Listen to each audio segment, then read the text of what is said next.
បាទជំរាបសួរទៅដល់ពុកម៉ែបងប្អូនទាំងអស់គ្នាថ្ងៃនេះជួបជាមួយនឹងខ្ញុំបាទទៀតហើយទៅតាមការសន្យាអញ្ចឹងក្នុងថ្ងៃនេះផងដែរខ្ញុំនឹងលើកតាក់ទងជាមួយនឹងការផ្លាស់ប្ដូរប្រេងនិងតម្រងជាមួយនឹងត្រាក់ទ័រ Solis ទៀតហើយតែពាក់ព័ន្ធជាមួយនឹង model គឺយើងលើកយកពាក់ព័ន្ធជាមួយនឹង model Solis 75x ដែលយើងរាប់ចាប់គិតពីការផ្លាស់ប្ដូរនឹងពី50ម៉ោងរហូតដល់2000ម៉ោងអញ្ចឹងសួរថាតើក្នុងកំឡុងពេលហ្នឹងយើងត្រូវការផ្លាស់ប្ដូរអីគេខ្លះហើយរយៈពេលនៃការផ្លាស់ប្ដូរនឹងពីម៉ោងណាដល់ម៉ោងណាអញ្ចឹងកុំឲ្យខាតពេលយូរតាមដានជាមួយនឹងខ្ញុំបាទទាំងអស់គ្នាបាទអញ្ចឹងសម្រាប់ការផ្លាស់ប្ដូរប្រេងពី50ម៉ោងរហូតដល់2000ម៉ោងហ្នឹងអ្វីដែលយើងត្រូវការផ្លាស់ប្ដូរដំបូងហ្នឹងគឺពាក់ព័ន្ធជាមួយនឹងការផ្លាស់ប្ដូរប្រេងនិងតម្រងពី50ទៅដល់250ម៉ោងអញ្ចឹងសម្រាប់កំឡុងពេល50ម៉ោងអ្វីដែលយើងត្រូវការផ្លាស់ប្ដូរហ្នឹងគឺមានប្រេងម៉ាស៊ីនដែលមានចំណុះរបស់វាហ្នឹងគឺ14លីត្រតម្រងប្រេងម៉ាស៊ីនតម្រងប្រេងបូមហើយនិងប្រេងបូមចង្កូតដែលមានចំណុះរបស់វាហ្នឹងគឺ3លីត្រហើយលើពីហ្នឹងគឺតាក់ទងជាមួយនឹងការបាញ់ខ្លាញ់គោហើយចំពោះកំឡុងពេលបានន័យថារហូតដល់250ម៉ោងអ្វីដែលយើងត្រូវការផ្លាស់ប្ដូរហ្នឹងគឺប្រេងម៉ាស៊ីនតម្រងប្រេងម៉ាស៊ីនតម្រងប្រេងបូមហើយមួយទៀតតាក់ទងជាមួយនឹងតម្រងប្រេងម៉ាស៊ូតទី1ហើយនឹងការបាញ់ខ្លាញ់គោបាទអញ្ចឹងរយៈពេលនៃការផ្លាស់ប្ដូរប្រេងពី50ទៅដល់250ម៉ោងគឺមានប៉ុណ្ណឹងហើយតមកទៀតនឹងពាក់ព័ន្ធជាមួយនឹងការផ្លាស់ប្ដូរប្រេងដែរគឺចាប់ពី50ម៉ោងរហូតដល់ចាប់ពី500ម៉ោងរហូតដល់750ម៉ោងអញ្ចឹងសម្រាប់ឈុតហ្នឹងគឺអ្វីដែលយើងត្រូវការផ្លាស់ប្ដូរហ្នឹងគឺសម្រាប់500ម៉ោងអ្វីដែលយើងត្រូវដូរគឺមានតម្រងប្រេងម៉ាស៊ីនតម្រងប្រេងម៉ាស៊ូតទី2ហើយនឹង air ខាងក្រៅហើយតពីហ្នឹងគឺតទៅជាមួយនឹងប្រេងប្រអប់លេខដែលមានចំណុះរបស់វាហ្នឹងគឺ60លីត្រហើយតម្រងប្រេងបូមខាងក្នុងតម្រងប្រេងបូមចង្កូតហើយនឹងការបាញ់ខាងគោបាទហើយតទៅទៀតហ្នឹងគឺរយៈពេលបានន័យថា750ម៉ោងហើយអ្វីដែលយើងត្រូវដូរគឺមានប្រេងម៉ាស៊ីន14លីត្រតម្រងប្រេងម៉ាស៊ីនតម្រងប្រេងម៉ាស៊ូតទី1 air ខាងក្នុងហើយនឹងមានន័យថាតម្រងប្រេងបូមហើយនឹងការបាញ់ខាងគោបាទអញ្ចឹងគឺរយៈពេលពី500រហូតដល់750ម៉ោងគឺយើងដូរប៉ុណ្ណឹងតមកទៀតហ្នឹងគឺជាការផ្លាស់ប្ដូរប្រេងចាប់ពី1000ម៉ោងរហូតដល់1250ម៉ោងអញ្ចឹងអ្វីដែលយើងត្រូវដូរក្នុងរយៈពេល1000ម៉ោងហ្នឹងមានប្រេងម៉ាស៊ីនតម្រងប្រេងម៉ាស៊ីនតម្រងប្រេងម៉ាស៊ូតទី2 air ខាងក្រៅប្រេងបបលេខដែលមានចំណុះ60លីត្រតម្រងប្រេងបូមប្រេងប៉ុងមុខដែលមានចំណុះ10លីត្រហើយនឹងការបាញ់ខ្លាញ់គោហើយក្នុងកំឡុងរយៈពេលបានន័យថា1250ម៉ោងហើយអ្វីដែលយើងត្រូវដូរហ្នឹងគឺប្រេងម៉ាស៊ីនតម្រងប្រេង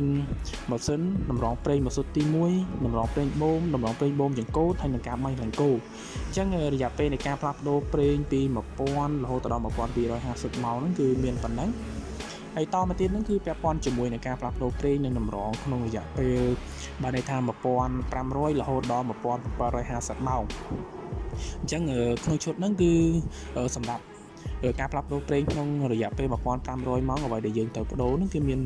ប្រេងម៉ាស៊ីនតម្រងប្រេងម៉ាស៊ីនតម្រងប្រេងម៉ាស៊ូតទី2 air ខាងក្នុង air ខាងក្រៅអានឹងដូរមួយឈុតតែម្ដងហើយនឹងតាក់ទងជាមួយនឹងប្រេងម៉ាស៊ីនគឺ60លីត្រហើយនេះទៀតនោះតាក់ទងជាមួយនឹងប្រេងបូមតម្រងប្រេងបូមហើយនឹងតម្រងប្រេងបូមខាងក្នុងហើយនឹងការបាញ់ខ្លាញ់គោហើយសម្រាប់រយៈពេលបានន័យថា1750ម៉ោងអ្វីដែលយើងត្រូវដូរហ្នឹងគឺប្រេងម៉ាស៊ីនតម្រងប្រេងម៉ាស៊ីនតម្រងប្រេងម៉ាស៊ូតទី1តម្រងប្រេងបូមហើយនឹងការបាញ់ខ្លាញ់គោបាទអញ្ចឹងរយៈពេលនៃការផ្លាស់ប្ដូរប្រេងសម្រាប់ត្រាក់ទ័រ Solis model Solis 75នេះពី1500ដល់1750ម៉ោងមានប៉ុណ្ណឹងអញ្ចឹងចុងក្រោយគឺពាក់ព័ន្ធជាមួយនឹងការផ្លាស់ប្ដូរប្រេងរយៈពេលបានន័យថា2000ម៉ោងអញ្ចឹងមួយឈុត2000ម៉ោងគឺជាឈុតធំតែម្ដងហើយគឺយើងដូរម្ដងទាំងអស់តែម្ដងគឺនៅក្នុងនោះវាមានប្រេងម៉ាស៊ីនតម្រងប្រេងម៉ាស៊ីនតម្រងប្រេងម៉ាស៊ូតទី1 air ខាងក្នុងហើយពាក់ព័ន្ធair ខាងក្រៅហើយមួយទៀតគឺពាក់ព័ន្ធជាមួយនឹង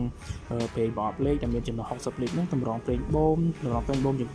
មានតម្រងប្រេងបូមចង្កូតប្រេងបូមចង្កូត3លីត្រហើយប្រេងប៉ុងមុខហ្នឹងចំនួន10លីត្រក្នុងការបាញ់ខាងគោអញ្ចឹង